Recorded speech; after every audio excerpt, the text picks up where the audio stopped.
Victory for mining affected communities in the North Gauteng High Court. The court has issued an undertaking to ensure they are recognized as relevant stakeholders.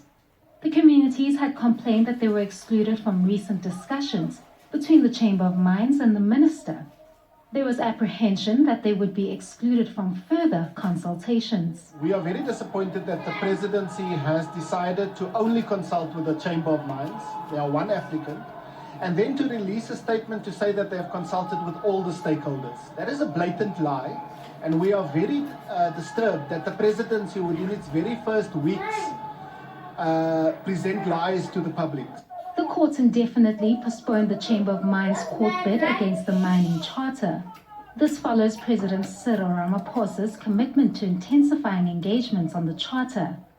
Lawyers for Human Rights hopes the communities would now be included in the consultations.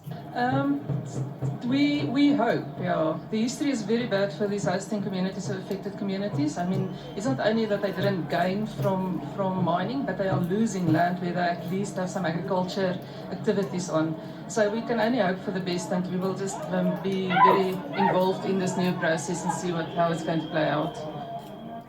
The National Union of Mine Workers welcomes the call for further consultations.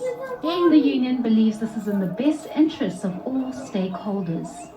As the National Union of Mine Workers, we welcome the intervention of the President in this matter.